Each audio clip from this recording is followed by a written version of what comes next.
కరీంనగర్లో తాగునీటి సమస్య చెరువుల కబ్జాపై మున్సిపల్ కార్పొరేషన్ కార్యాలయం వద్ద సిపిఐ చేపట్టిన ధర్నా తీవ్ర ఉద్రిక్తతకు దారితీసింది.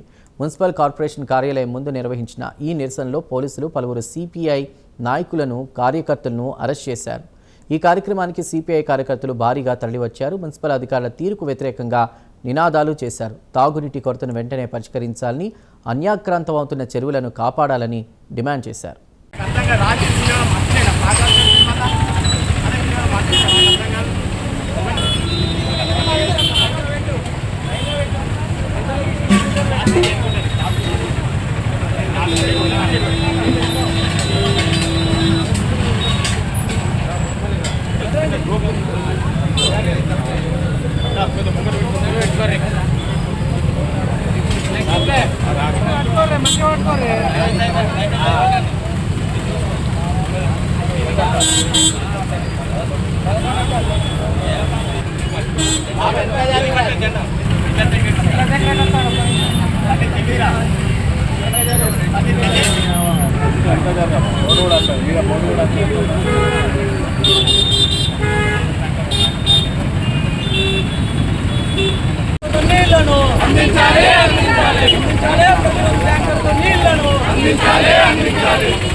కరీంనగర్ ప్రజలు తీవ్ర నీటి కొరతను ఎదుర్కొంటూ ఉన్నారు.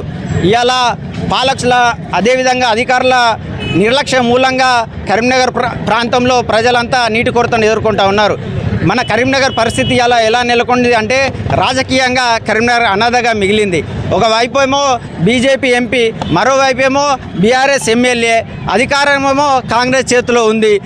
ఈ నాయకులు ఓట్లకు సంబంధించినటువంటి రాజకీయాలు తప్ప ప్రజల సంక్షేమాన్ని ఏమాత్రం పట్టించుకోవడం లేదు. కరీంనగర్లో తీవ్ర నీటి కొరత ఉన్నది. ఒకవైపు అవి చూస్తూ ఉన్నాం, ట్యాంకర్లలో నీటిని తరలిస్తూ ఉన్నారు.